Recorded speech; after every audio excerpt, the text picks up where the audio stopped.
Okay, hello everybody.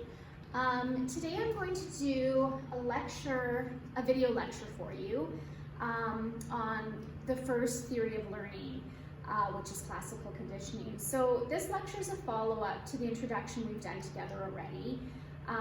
By this point, you should have looked at that first PowerPoint that talked very basic definitions about learning theory and the three major theories that we'll be looking at for this topic. And then we had our class call where we discussed an introduction to classical conditioning. You watched a video on classical versus operant conditioning, but focused on classical conditioning, and we discussed some of the answers on that video sheet already. But now we're going to get a little bit more into the more difficult background theory to this form of learning. So just to kind of recap what we've already talked about, the unit we're looking at right now is learning, which is looking at how we learn not only skills and knowledge, but also our behaviors, our behavioral patterns, our thought patterns, how we develop our belief system, how we develop a lot of the things that make us who we are. So we learn behaviors, we learn thinking patterns, we learn attitudes and beliefs, and we also learn knowledge and skills.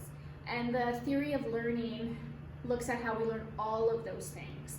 Okay, so learning by basic definition, if you opened any intro psych textbook, you see it here. It's a change in a person's behavior or their mental processes, so their behavior or their thinking patterns that occurs because of experience, because of anything you've experienced. You learn from everything. Last class when we chatted together, we brainstormed different ways we learn, reasons why we need to learn. You had amazing ideas, they were great. And so it's how we change because of our experience. That's the basic definition of learning. Okay, I showed you this image the other day. I actually really love this image because in cartoon form, it summarizes basically the three major theories of learning. And we're going to spend some time looking at all three of these. Each door represents the theory of learning and the psychologist that is associated with developing that theory. Okay, so in the center here we have classical conditioning that's associated with the Russian psychologist Ivan Pavlov and his famous drooling dog experiment, which we looked at in Unit 1, and we're going to be looking at a lot today. You were supposed to do a background reading on classical conditioning yesterday, so Pavlov and his dog should be familiar to you by this point. We're going to look at operant conditioning, which is represented by this door, psychologist B.F. Skinner, who developed the idea of learning through reward, reinforcement, consequence, or punishment. So you usually have to do an action to get, or a behavior to get a reward or a punishment. So in this case, you would have to pull the lever. If you remember from Unit 1, he developed the Skinner box that he put animals in order to condition them to do different behaviors, and often rats would have to hit a lever to get a reinforcement in the form of rat pellet or food. Okay, and the last window we looked, or the last door, sorry, we looked at a little bit in Unit 2 when we were talking about the impact of media violence on aggression. And we talked about the famous Bobo doll experiment where young children watched a model act aggressively towards that inflatable clown. And then when those same children were allowed to go into a room and play, they mimicked the violent behavior that they saw the adult behave previously. So that is associated with psychologist Albert Bandura, and he is famous for developing social learning theory or observational learning, which is the third type we will look at. But today it's going to be all about classical conditioning. And so I have a picture representing Pavlov and his dog's experiment, and I have a picture representing the very famous Baby Albert experiment. Both experiments I know we have talked about in Unit 1, but now we're going to learn the theory behind how they work. Okay, so classical conditioning, a recap from last class, is conditioning or learning that occurs when you take two stimuli. Psychologists like to say stimuli, it's just things. You take two things that normally would be unrelated to each other, and by pairing them together over and over, you create an association between those two things. Okay? It explains how we learn involuntary actions, and that is the main difference between classical and operant conditioning. Classical explains how we learn involuntary behavior, so behaviors we cannot control. Another term for that would be like a reflexive response, things that you have no control over that you experience in your body or in your behavior. Okay, so classical explains how we learn involuntary behaviors. When we look at operant next week, it is going to explain how we learn voluntary behaviors, or behaviors we can control. Okay, and so this is associated, this form of learning was discovered by Ivan Pavlov, and it's associated with his drooling dog experiment. And it's also associated with John B. Watson, which we looked at before, who took Pavlov's idea with what he found in animals and tried to apply it to people, and his very famous Baby Albert experiment, which we'll look at in a little bit of detail today as well. Okay, before we get into how this works, we need to understand what conditioning is. And really in this unit, if you can understand the language or the root of the language, it will help you a lot to remember the meaning of these terms. So we may have heard the term conditioning before, not your hair. If you're an athlete, you might have heard the term conditioning. Athletes often condition themselves.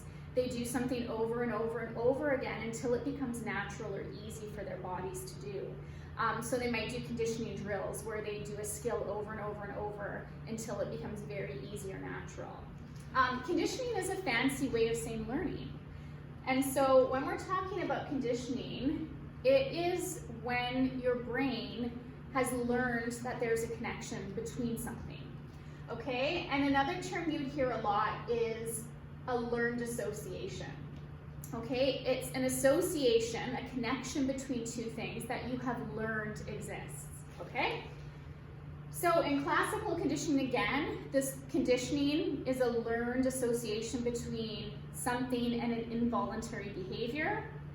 Okay, so for example, in Pavlov's famous drooling dog experiment, he conditioned the dogs to drool. That's an involuntary behavior because they can't control whether or not they drool, to the sound of a bell.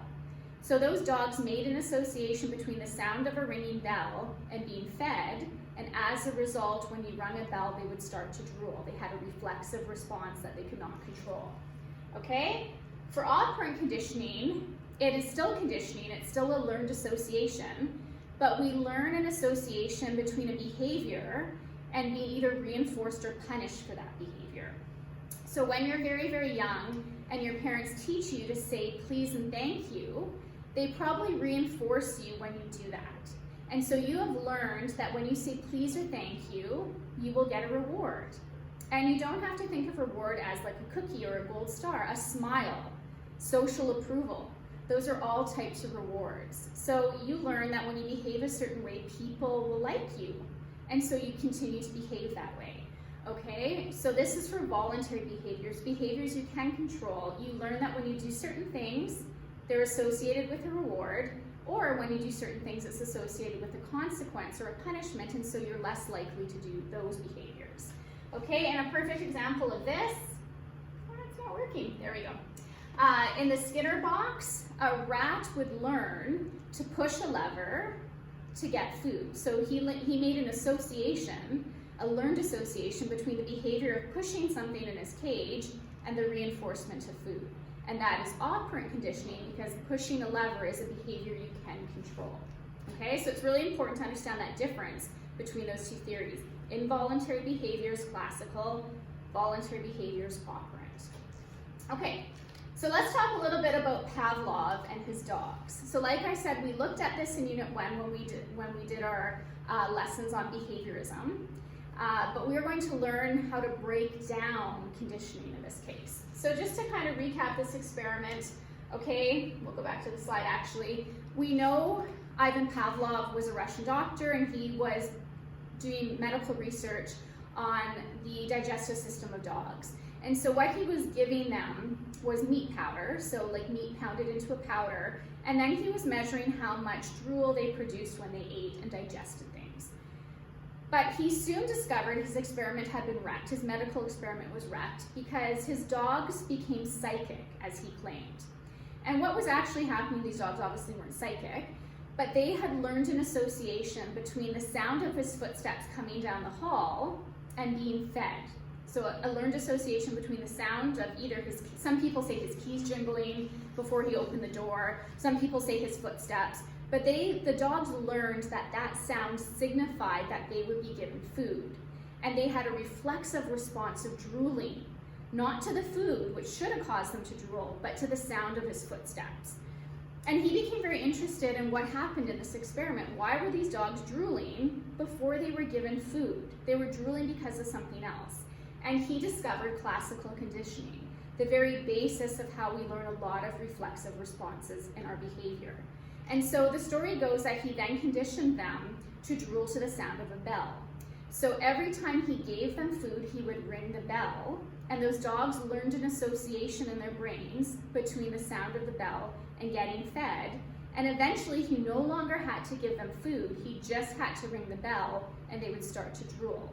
And at this point, when the bell is causing them to drool instead of the food, you would say they have been classically conditioned, because they were pairing two unrelated things, the sound of a bell, okay, and food, and they were having a reflexive response because of it, of drooling. Okay, a lot of animal training uses conditioning, whether it's classical or operant. Okay, so there's 5 parts to classical conditioning, and once you learn them, if you're really ambitious, you might want to try your own experiment at home where you try to classically condition a person or a pet maybe, and to see if it works. It takes a while usually. But there's 5 parts, and you'll have to know these 5 parts. It's the same 5 parts anytime you see classical conditioning happening. So you're going to have 5 elements. You're going to have something called a neutral stimulus, an unconditioned stimulus, a conditioned stimulus, an unconditioned response, and a conditioned response. And here's where language becomes really important. If you can break down these terms and understand them, the root of the words, it will help you remember what they mean. So for example, when you see the word stimulus, which you see in 3 of these, a stimulus is just something a thing that causes something. Think of the word stimulate. It causes a response, okay? So in classical conditioning, you'll always have an unconditioned stimulus, okay, and a neutral stimulus, and a conditioned stimulus. So a neutral stimulus, if you think of the word neutral, it means nothing. It shouldn't cause anything.